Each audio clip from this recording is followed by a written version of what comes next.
Hey everybody, this is Eve West. Thank you for tuning into my YouTube channel.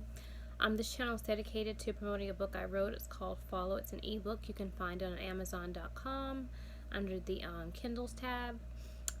My book is based upon spirituality, looking at it from a holistic view, not just psychological, metaphysical, those conceptual aspects of a human being, such as love and creativity, intuition, and so forth, but also from a physical standpoint, which is the reptilian brain, which you can see, taste, touch, smell, and hear.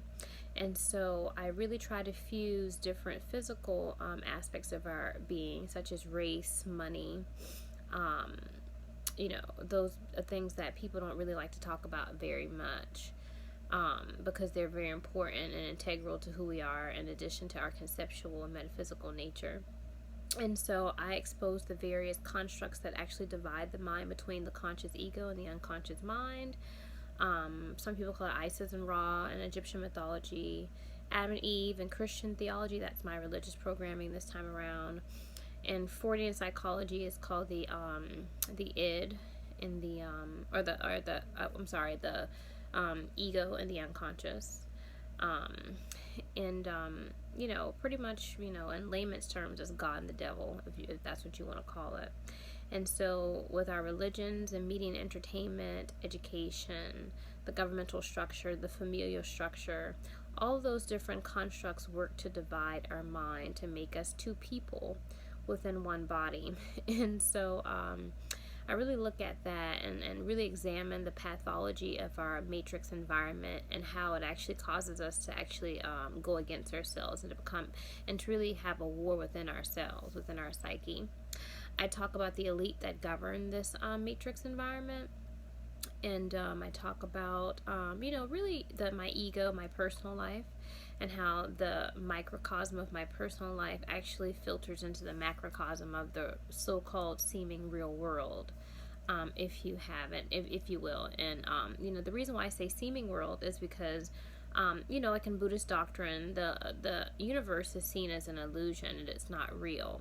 And so it's referred to as Maya. It's referred to as dream. So the things I'm talking about, for someone who hasn't studied a lot of metaphysical principles, you might think, oh, it's crazy, seeming world. What does she mean by that? But really, when you look at different religions and spiritual doctrines and metaphysical circles, you get into the occult, you see that they speak of the world as being an illusion and it's not real. So I'm not saying anything that is not out there in literature, if you will. So the past few videos I've been doing focus on the Bible, because just like any other construct of the matrix, religion and the Bible definitely work to divide the mind between Adam and Eve, or the conscious and unconscious mind. I really shed light on why slave masters actually gave their slaves I shouldn't say gave, but had their slaves listen to the Bible rather than read it. And so the way that a slave master actually, interprets the Bible is different than how a slave does, because a master reads. And so, when slaves were taught the Bible, masters, when you read the Bible, you can disseminate it. I shouldn't say disseminate. You can decipher it. You can decipher it much better, because I guess what you basically, when you're interpreting something from your frontal cortex, you catch more things. Whereas if someone is telling you something, it goes into your temporal lobe. So the slaves were told the Bible, so it doesn't catch everything. It's like when you're listening to a song on the radio and you're listening to lyrics. Many people say they like the songs because they like the beat, but if they actually were to read the lyrics of what they were listening to, they would probably be appalled at what they see. So I just want to give people context as to why people are told the Bible and why you have to go to church to listen to it. They know that you're not going to really, because, Adam and Eve, which is what we are, left in our right brain, is thrown into a life of toil, where we lead lives where, most people lead lives where, they have to work and they have to take care of family and so forth. You don't have time to read the Bible, and so you have to go to church for someone to tell you what it says. But if you actually took the time to read it, you would be amazed at the psychological damage that it actually does, in really looking at these stories in its totality. And so my last video was dealt with Leviticus, and we see in Leviticus, I try to give a psychological profile of the Lord of Leviticus, and how he definitely takes away from the people. He takes away from the Israelites, going even back to Exodus. This Lord was supposed to take took the people from Egypt because they were, in bondage, and so he was supposed to, from what I was told, give them a better life, and things were supposed to be better for the people, and they would serve the Lord, and everyone would be happy. But we see this Lord as a very different figure than what we've been told. He takes a lot from the people. He likes very materialistic things, and he likes them in a very, he likes them in a certain way. He likes his materials and the offerings that he gets from the people, the oil, the flour, the lambs, from the flock without blemish and so forth. So he really wants things in a certain way. We see that he asks for offerings from the people for things that, don't correlate to the categories of offerings. Like the categories of offerings fall under sin offerings and trespasses and guilt. But this Lord considers having a baby a guilt, a sin, or being sick to be a sin. And so, when you, have for a woman having a menstrual period to be a sin. And so when you look at these various, I would say, aspects of just, normal life and how they're seen as sins, and how, the people have to give offerings, if you will, to this Lord for regular things. It goes to show that this Lord is not supernatural like we've been told. This Lord is a person, literally. This is a person, because he can't heal the people from their leprosy. He has to have very strict guidelines in terms of them keeping themselves clean, so they don't, get illnesses and things like that. Because I was taught the Lord doesn't care about the material, doesn't care about, pleasure and so forth. But clearly this Lord does, given, the sweet savors of the offerings that are given to him from the people. So I'm going into Numbers here, and this paints even, a bigger picture in terms of this Lord and his intentions. We see in the book of Numbers that this Lord has Moses number Israel. And so if this Lord were supernatural, why would he have to have Moses count the people? It says in Numbers 1:2, "Take ye the sum of all the congregation of the children of Israel, after their families by the house of their fathers, with the number of their names, every male by their poll." And so, really, again, if this Lord were supernatural, he would not need to have the people counted. He would know. He would be giving that information to Moses instead of having Moses get that information for him. So, as we move along, if you will, we see that, this Lord is very much concerned about the dwelling of his camp. It says in Numbers 5:1-3, "And the Lord spake unto Moses, saying, Command the children of Israel that they put out of the camp every leper and every one that hath an issue, and whosoever is defiled by the dead, both male and female, shall ye put out. Without the camp shall ye put them, that they defile not their camps in the midst whereof I dwell." And so, here we see that, okay, people have to be, put out of the camp of their lepers, if you will. But since this is supposed to be the Lord, Lord God, the supernatural Lord, why can't he just heal the people, if you will? Why did it have to be quarantined? And so these are questions that, when you actually read the Bible, and your DNA becomes activated, right? Your melanin becomes activated, your soul becomes activated, what they call the kundalini, the earthly sacral aspect of yourself. And you really start to see past the BS that you've been told. And so, like I said, there's a difference between people who read the Bible and people who go to church and, have the preacher pick out like little particular scriptures or whatever the case is, or someone's telling it to you and so forth. And so, here the people are subjected to, adverse conditions where they're having leprosy and they're being quarantined and so forth. They have to carry very strict sanitary guidelines and things like that. In Numbers 11:5-6, we see that the people really realize now their desolate situation.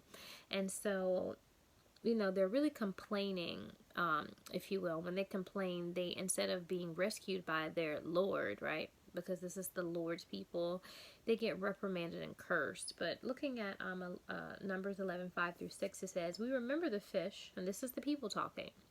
So it says, "We remember the fish which we did eat in Egypt freely, the cucumbers and the melons and the leeks and the onions and the garlic. But now our soul is dried away. There is nothing at all besides this manna before our eyes." And so clearly the people had it better in Egypt than they have it with this Lord. And so he gets very angry with the people. And when it says in Numbers 11:10-16, it says, "Then Moses wept throughout their families." Heard the people weep throughout their family, because Moses doesn't really know what to do. He's in charge of these people, but he can't feed them or make them better, what have you, and this Lord is not doing it either. And so Moses responds by saying, "Then Moses heard the people weep throughout their families, every man in the door of his tent, and the anger of the Lord was kindled greatly. Moses also was displeased. And Moses said unto the Lord, Wherefore hast thou afflicted thy servant? And wherefore have I not found favor in thy sight, that thou layest the burden of all this people upon me? Have I conceived all this people? Have I begotten them, that thou shouldest say unto me, Carry them into thy bosom, as a nursing father beareth the sucking child, unto the land which thou swarest unto their fathers? Hence should I have flesh to give unto all this people. For they weep unto me, saying, Give us flesh, that they may eat. I am not able to bear all this people alone, because it is too heavy for me. And if thou deal thus with me, kill me, I pray thee, out of hand, if I have found favor in thy sight, and let me not see my wretchedness." And the Lord said unto Moses, "Gather unto me 70 men of the elders of Israel, whom thou knowest to be the elders of thy people, and officers over them, and bring them unto the tabernacle of the congregation, that they may stand there with thee."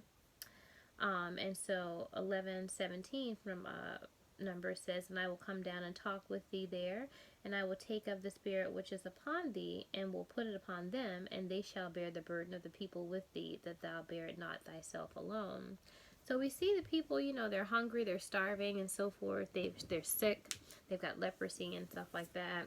And the Lord, instead of healing the people, right, these are his chosen people, he says, "Well, I'm going to get 70 people to take the burden, so you don't feel as bad, Moses," basically. This is really, to look at this is quite sick to read. And so the thing is that eventually the people do eat. But before the Lord feeds them, he tells them that they're not going to eat for a whole month. And Numbers 11:19-20 says, "You shall not eat 1 day, nor 2 days, nor 5 days, neither 10 days, nor 20 days, but a whole month, until it come out at your nostrils, and it be loathsome to you, because that you have rejected Yahweh who is among you, and have wept before him, saying, Why came we forth out of Egypt?" And so he's very angry at the people because, he tells them, well, they tell him that they had it better in Egypt. So it really goes to show that this Lord has a thing against Egypt. Even going back to Exodus, and how the Lord, hardened Pharaoh's heart so he wouldn't let the people go, so he can demonstrate his wonders and magic in front of the Egyptians. And how, he's demonstrating in front of the Egyptian magicians, who can also do the magic, that he knows the information that they also know. So this goes back to how the Greeks and the Romans infiltrated Kemet, and stole the ancient sacred knowledge, and didn't use the knowledge for good, but used it for bad, because they didn't have the balance between the pineal gland and the pituitary gland. They didn't have Christ consciousness. And so here, the knowledge has been taken for selfish gain, as opposed to the knowledge being taken for, to give and take. Because whenever you have sacred knowledge, it's dangerous if you don't have a balanced heart. If you're all about taking, you're going to use that knowledge for bad. And we can see that clearly with this particular Lord, who's taken the people out of Egypt and had sacred knowledge to do so, but he's not using it to heal the people. He's not using it to feed the people. And when the people cry about their basic human needs, he he just, does mean things like, make sure that they starve them for a whole month, basically. But eventually he does feed the people, and let's look to see what happens when he does feed them. And it says, Numbers 11, 31 through 33, and there went forth a wind from the Lord, and brought quails from the sea, and let them fall by the camp, as it were a day's journey on this side, and as it were a day's journey on the other side round about the camp, and as it were 2 cubits high upon the face of the earth. And the people stood up all that day, and all that night, and all the next day, and they gathered quails. He gathered, it says, he that gathered least gathered 10 homers, and they spread them all abroad for themselves around about the camp. And when the flesh was yet between their teeth, ere it was chewed, the wrath of the Lord was kindled against the people, and the Lord smote the people with a very great plague. And he called the name of that place, I'm not exactly sure how to pronounce it, Kilbroth-Tava, because there they buried the people that lusted. And so here it's saying that the people lusted, but really people were just hungry. They didn't lust, if you will. But he caused a plague to come upon them when they finally did have a chance to eat. And so, this is really painting a very menacing picture of this Lord. And I always taught, you should have fear of the Lord. And so it's invoking fear like a slave master would invoke fear into a slave. You know, listen to me, if you will. If you don't, then, and if you talk back or whatever, I'm going to make sure you don't eat for a month and all that stuff. So you can see the psychological monarch programming that, that is used through the Bible. And also too, this goes back to the fact that Lord just means king, and so this is a person. This is not like someone in the sky looking over you, if you will. He's just a man, if you will, and there's scripture to really validate that this is so. But it goes back to the whole purpose of the Bible itself. In Genesis 5:1, I believe, it says that this book is the generations of Adam. And so when you think of Adam and Eve, like I said, Adam and Eve aren't real people per se. Adam and Eve symbolize a principle. They symbolize the masculine left and the feminine right brain. And so when you look at this, these kings, these lords, these gods, they are people who are absent of Eve. They're absent of Eve. They're absent of the feminine aspect of the soul. And so every soul, well, not every soul, but a soul is supposed to have the feminine and the masculine aspect. But kings especially, they're born Satanists. And so when you have so much, power, and you have so much money, you begin to have what we call a degenerate mind. Your mind degenerates because you plateau out of experiencing the material. And so, things that, gratify normal people, like going on vacation or getting a nice car, a nice house, they have those things. And so those things, the material itself carries a very low vibration. And so when that happens, they have to seek out other ways of gaining an emotional charge to get Eve, to feel human or what have you. And so, believe it or not, although it sounds strange to normal people, torturing and sacrificing people and being nasty and evil is something that they do to feel better. So, just want to kind of shed light on the psychological profile of the Lord. And, that he's not a benevolent being. He's a malevolent being. And so when we keep going into Numbers, we see that, of course, the people, they don't have much to eat. They're, facing a lot of illness, such as leprosy. They're being punished for speaking out. And so it makes sense that in the book of Numbers, that an army is created for the Israelites to go and take other people's territories. And so they really go about, because they don't have anything, they have to take things. And so it's said that, these territories are given to the people from the Lord as an inheritance, but it's not an inheritance. An inheritance is if someone gives you something that they own. This Lord does not own these territories. He's telling them to go and kill the people, men, women, and children. Children are innocent, right? But this is the Lord. Kill men, women, and children. Or enslave men, women, and children, or enslave the people if they're not killed. In some instances, they enslave the people, but But yeah, and just take the spoils of the land.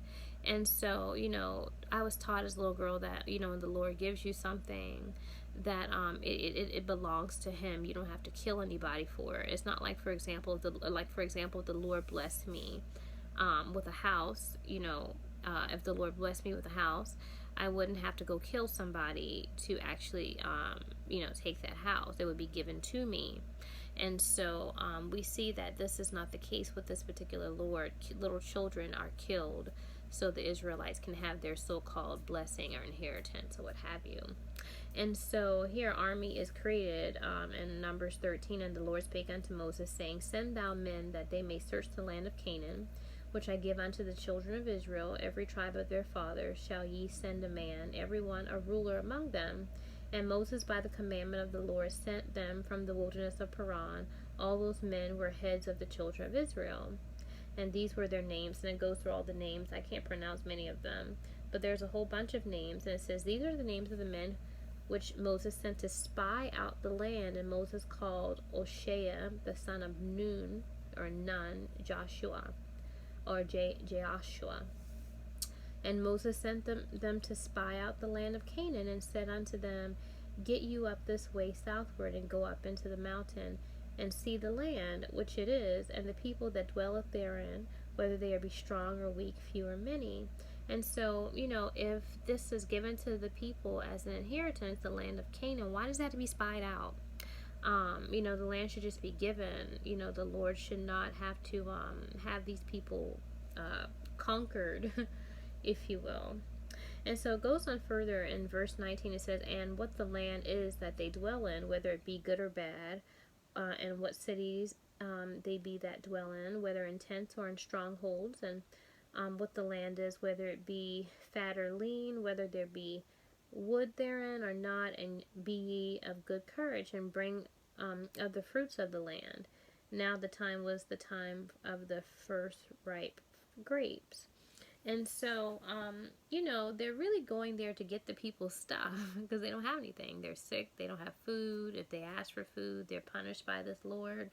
This is not the Lord that I was taught, or at least, consciously taught about when I was a child. And so, the Lord is very much about invoking fear so they can go and take these territories. Numbers 14:9 states, Only rebel not ye against the Lord. Neither fear ye the people of the land, for they are bread for us. Their defense is departed from them, and the Lord is with us. Fear them not. And so why would the people be considered bread for them? It says, for they are bread for us. Talking about the people in Canaan and these lands that they go to, to conquer. This doesn't seem right at all.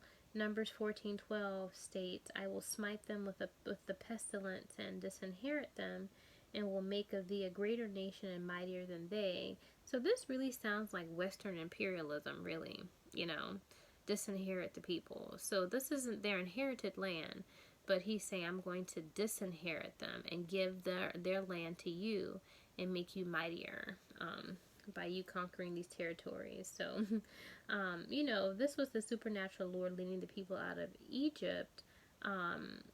They would just be given land, but these people, the Israelites, are are painted in a very parasitic way. They're painted as parasites, where they just go ahead and they just take things instead of really having anything for themselves. And so when we look here,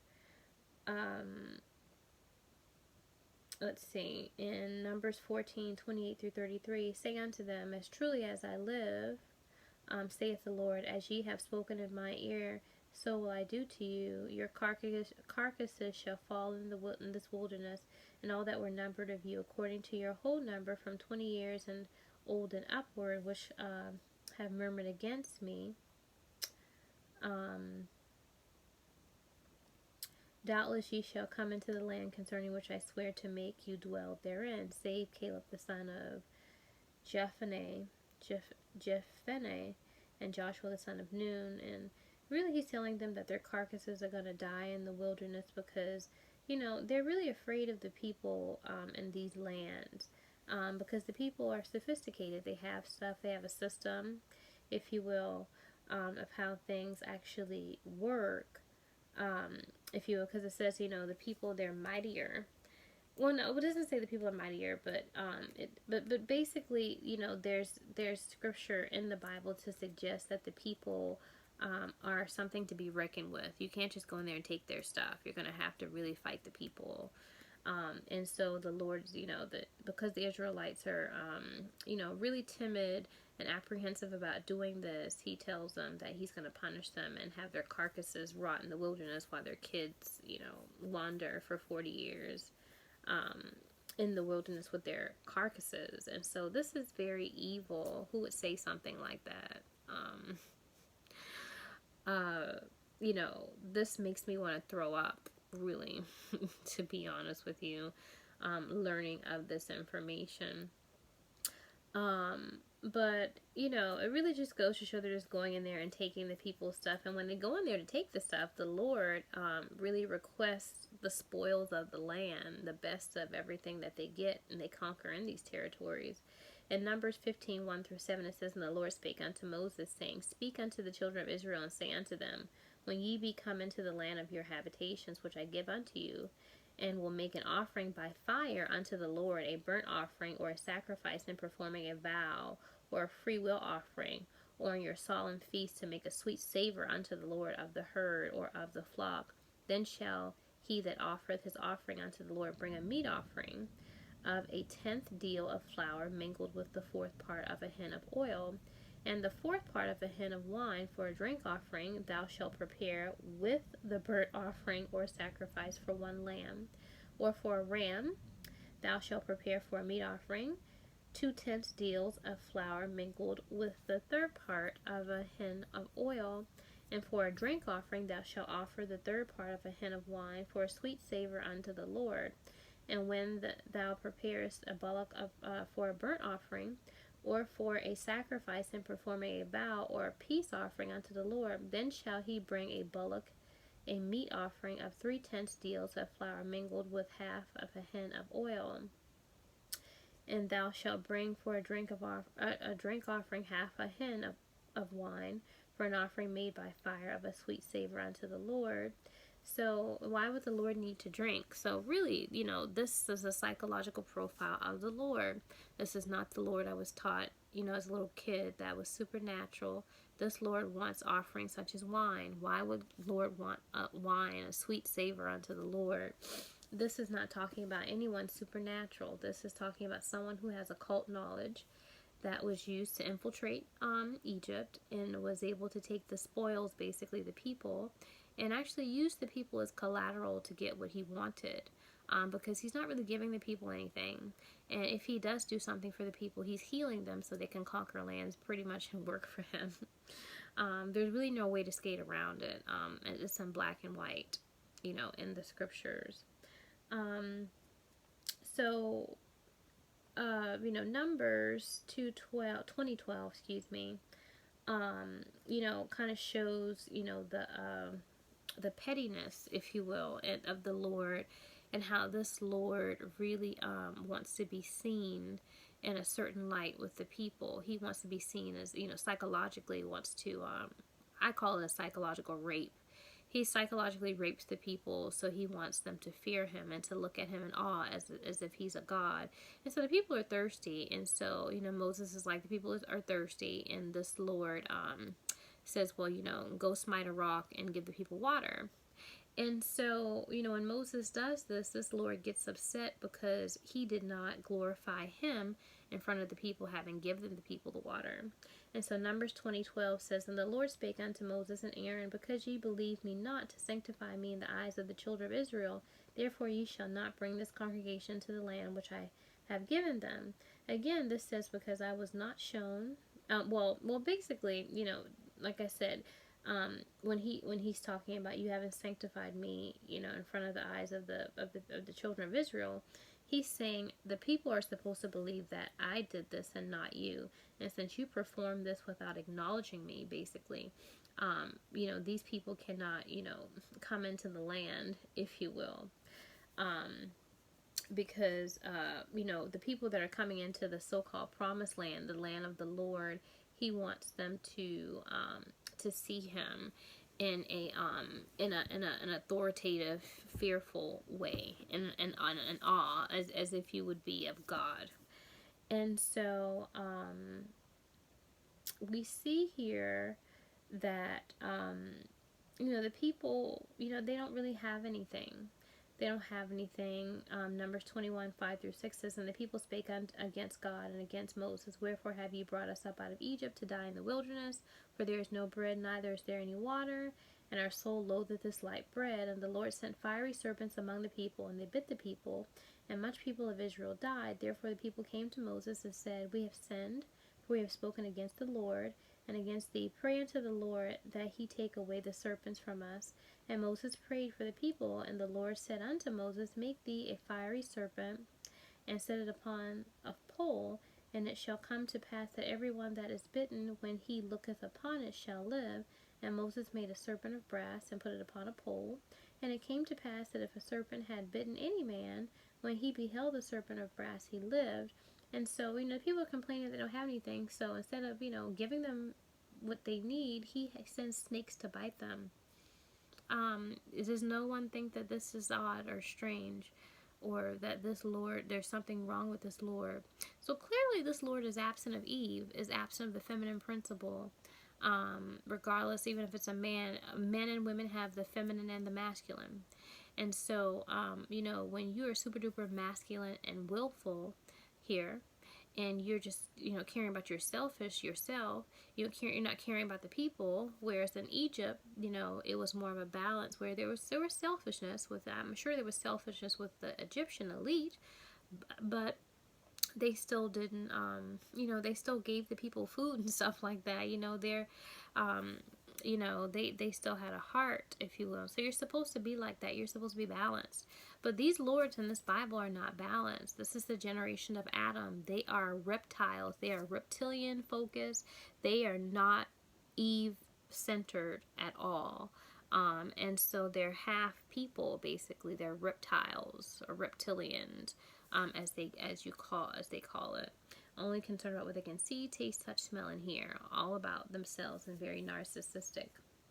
And so there's just really countless examples to show that, I don't think I really need to go through all, but I think I really made my point, if you will, in terms of, this Lord, and, how he's not supernatural, and how he's really using the people to get what he wants, and he's not giving them anything, and because they don't have anything, he sends them out to conquer territories and steal other people and disinherit other people.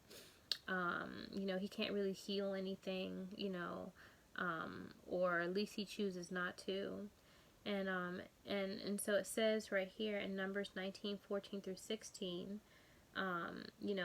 this is the law. When a man dieth in a tent, all that come into the tent, and all that is in the tent, shall be unclean 7 days. And every open vessel which hath no covering bound upon it is unclean. And whosoever touches one that is slain with a sword in the open fields, or a dead body, or a bone of a man, or a grave, shall be unclean 7 days. And so here we have very strict guidelines. This sounds like if you go to the doctor, like when you go to the doctor, the doctor's not supernatural. He's not like a god. This is abracadabra, or, you're healed. He gives you certain guidelines and things like that to follow to make you better. And so here we see that this Lord is no better than like going to the doctor. This is not a supernatural Lord, that we've been taught, if you will. And, the people, just have to give him things when they do, get things out of these lands. That's pretty much, I don't really see anything else that I really want to, bring out here, that I think is super duper important. I did want to talk about, tithes and offerings, and, I might save that for another video. I'm not sure if it's in this particular, if it's mentioned in this particular book, if you will, but it is mentioned, you know, in the book, well, within the first 5 books of the Bible, about tithes. We know tithes is giving like 10% of your income, but when I read what tithes actually means, it was eye-opening, and I was flabbergasted by what it means to tithe, if you will, and what tithing really meant to the people, and also too the hypocrisy of the government. So I'm going to focus on that, basically in the next video, focus on the hypocrisy of the government and how this Bible is used in our courtrooms, and so forth, and used in our churches and in many facets of American society. And but it really advocates a lot of lawlessness. So this Lord, he trespasses on people's territories, and he steals from them and murders people. But when we go to court, we put our hand on this Bible, and we put our hand on the Bible, we're testifying against murder, against trespassing and stuff like that, and stealing. And so why is it that this Lord actually advocates those things and the Israelites to do those things? But, within our modern society and using this book, if people do those things, they are thrown in jail. And so they're brought to justice. And so this is a psychological split, which goes along with all the other constructs of the matrix that create psychological splits. So I will see you in my next video and talking about the hypocrisy of the government and how that correlates to the book of Numbers, and then finishing up in Deuteronomy. Thanks, guys.